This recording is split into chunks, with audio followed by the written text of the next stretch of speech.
Maths को आपकी disciplined life चाहिए। मेरा पॉइंट ये है कि जिसमें आपको लग रहा है कि यार ये थोड़ा डिफ़िकल्ट लग रहा है, उसमें ज़्यादा टाइम दो। क्योंकि जो भी सब्जेक्ट्स ना आपको डिफ़िकल्ट लग रहे हैं, इसका मतलब ये है कि आपको उसे ज़्यादा टाइम देना है। क्योंकि वो डिफ़िकल्ट इसलिए लग रहा है क्योंकि आप उसको टाइम नहीं दे रहे हो। तो जो भी सब्जेक्ट डिफ़िकल्ट लगता है, इसका मतलब उसे टाइम चाहिए, उस सब्जेक्ट को वक्त चाहिए आपका। Hi to all my juniors, welcome back to my channel. It is your score poster दीदी, और आज मैं यहाँ पे आई हूँ आपके मैथ्स के मार्क्स को बूस्ट करने के लिए। अगर आप भी चाहते हो कि आपकी मैथ्स की बुनियाद ताकतवर हो जाए, मजबूत हो जाए, तो इस वीडियो को एंड तक देखना। और क्योंकि आप इस वीडियो में आ ही गए हो तो कहीं ना कहीं आप भी यही सेम चीज़ चाहते हो।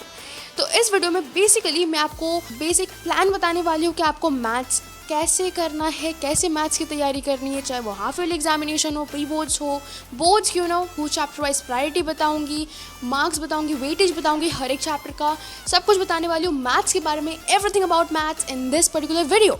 आने वाले अपकमिंग वीडियोज़ में मैं सब्जेक्ट वाइज स्ट्रैटेजीज देती जाऊँगी of each and every subject, चाहे आप वो IT क्यों ना बोलो या हिंदी क्यों ना बोलो, क्योंकि हिंदी और IT को हम हल्के में नहीं ले सकते।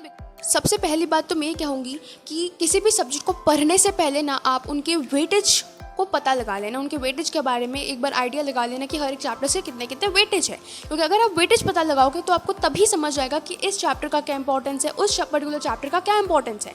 मैथ्स का बता दूँ, ट्रिग्नोमेट्री का 10 से 12 मार्क्स का वेटेज है।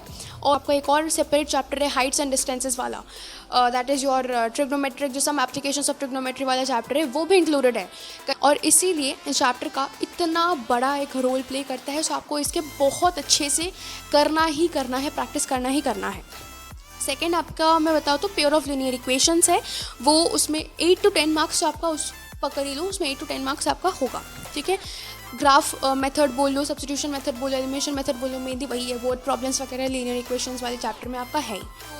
क्वाड्रेटिक इक्वेशन आपका 6 to 8 मार्क्स का वेटेज है। मैं ये मोस्ट इंपॉर्टेंट चैप्टर्स में बता रही हूँ जिसका सबसे ज़्यादा हाई वेटेज है। इसमें फैक्टराइजेशन मेथड होगा आपका, कंप्लीटिंग द स्क्वायर वाला जो एक मेथड है वो होगा। इसमें अरिथमेटिक प्रोग्रेशन जो चैप्टर है वो आपका 4th चैप्टर है, जिसमें 5 to 6 मार्क्स होंगे, बट आई थिंक ज़्यादा ही होगा अरिथमेटिक प्रोग्रेशन, क्योंकि 5 मार्क का क्वेश्चन में AP के क्वेश्चंस तो आते ही आते हैं। अगर आप नॉर्मल स्मॉल जो छोटे छोटे 20 marks 30 marks exams, school exams की बात करो, तो वहाँ पे AP के क्वेश्चन को देख सकते हैं। तो अच्छे से प्रिपेयर कर लेना। मैं वैसे बोर्ड्स के बारे में बात कर रही हूँ, क्योंकि बोर्ड्स में ये important chapters, most important chapter जिसको आप नहीं छोड़ सकते। ठीक है, 6 to 8 मार्क्स का है सर्कल का चैप्टर, जिसमें थ्योरम्स, टैंजेंट्स वगैरह सब कुछ है, आपको अच्छे से करना है। Then statistics and probability 8 to 10 marks का है, जिसमें अगर आप अच्छे से प्रैक्टिस करोगे ना, तो एक ये ऐसा चैप्टर है जिसमें आपको मार्क्स बहुत ईजिली आप स्कोर कर सकते हो। बिकॉज एक बार अच्छे से सब कुछ कर लिया, कैलकुलेशन वगैरह सब कुछ अच्छे से एकदम परफेक्टली हो गया, तो आपको ईजिली इसमें 5 मार्क्स मिल ही जाते हैं, क्योंकि 5 मार्क का स्टैटिस्टिक्स का क्वेश्चन आ ही जाता है।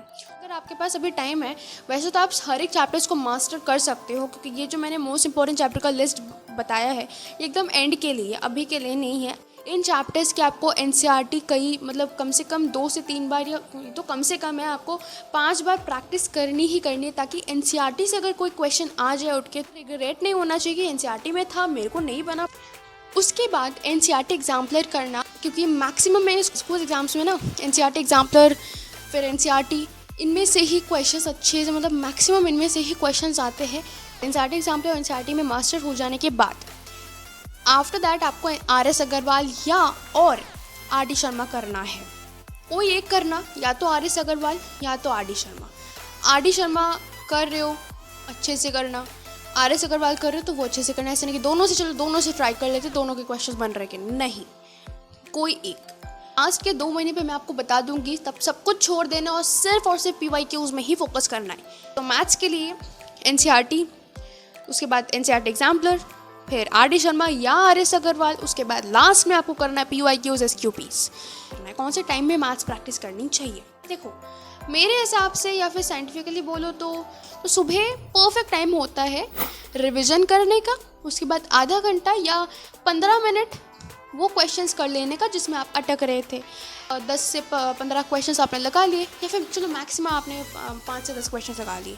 उसके बाद आप स्कूल जा रहे हो, वो आपको इफेक्टिव होगा, क्योंकि वो डेली आप 5 से 10 क्वेश्चन सुबह उठ के कर रहे हो। एक और टाइम इवनिंग का है, ठीक है, जब आप आते हो स्कूल से, घर आते हो, उसके बाद थोड़ा रेस्ट लेते हो, एंड आफ्टर दैट तुम मैथ्स प्रैक्टिस के लिए बैठ सकते हो। जो टाइम मैं प्रेफर करती थी 5:30 से 6:30 तक, 1 घंटा, बन नहीं रहे क्वेश्चंस तो 2 घंटा दे दो। मैथ सब्जेक्ट में स्कोर करने का एक ही मंत्र है, डेली प्रैक्टिस। डेली प्रैक्टिस करोगे, कोई बात नहीं, मैं आपको ये नहीं कह रही हूँ कि आपको 30 क्वेश्चन लगाने हैं, 40 क्वेश्चन लगाने हैं। अब शुरू तो करो। शुरू में 5-10 क्वेश्चन 5 क्वेश्चन बनेंगे। ये शुरू में आपको मान लो 2 क्वेश्चन बन रहे, 5 क्वेश्चन किए आपने, 2 क्वेश्चन बन रहे, 3 नहीं बने, कोई बात नहीं, अगले दिन करो 2 ही बने, तीसरे दिन करो कोई बात नहीं 3 बन गए, ठीक है। उसके बाद चौथे दिन करो, क्या पता 5 के 5 बन गए, है ना। 5वें दिन करो, आप 10 क्वेश्चंस में जा रहे हो, धीरे धीरे क्या होगा, आपका टाइम मैनेजमेंट भी बढ़ रहा है, नंबर ऑफ क्वेश्चंस भी ज़्यादा कर रहे हो, है ना।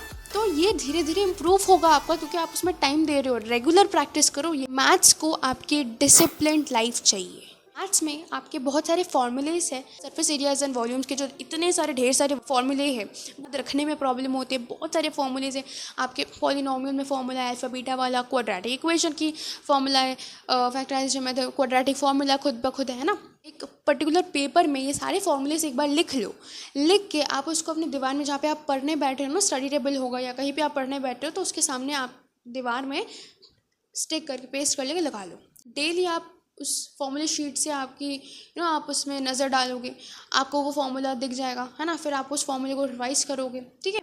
तो ये मेरा एक सजेशन है। सेकंड सजेशन क्या है, सारे हो तो सोने जाने से पहले आप उन सारे फॉर्मूले को दोबारा से एक बार रिवाइज कर लेना, एक बार देख लेना कि हाँ ये फॉर्मूला ये फॉर्मूला ये। इससे क्या होगा, अगर आप रेगुलरली कर रहे हो ना, तो इससे आपको वो मेमोरी रिटेंशन बढ़ेगी हर एक फॉर्मूला को याद रखने के लिए। स्टूडेंट का मेजर डाउट होता है मैथ्स में डेफिनेटली कि स्पीड एंड एक्यूरेसी, कि आप जब स्पीड में करते हो, सम सॉल्व करते हो, तब सही करेक्ट आंसर नहीं आता है, एक्यूरेसी अच्छी नहीं आती है, और जब एक्यूरेसी मेंटेन करने जाते हो तो वह स्पीड गड़बड़ हो जाता है ना। तो ये जो एक मेजर डाउट है, इसका एक ही सल्यूशन है, जिस सल्यूशन में 3 टिप्स है। पहला टिप आपका टाइम बेस्ड प्रैक्टिस है। इसको प्रैक्टिस करोगे विद इन टाइम, आप टाइमर लगा लो, सेट कर लो, और फिर आपने क्वेश्चंस लगा रहे हो आप, ठीक है, एक पर्टिकुलर टाइम में कंप्लीट कर रहे हो, आप खुद को टेस्ट कर रहे हो, ठीक है, और पर्टिकुलर टाइम के हाँ विद इन 15 मिनट्स मैंने इतने सम कर लिए, इसका मतलब मेरा इंप्रूवमेंट हो रहा है।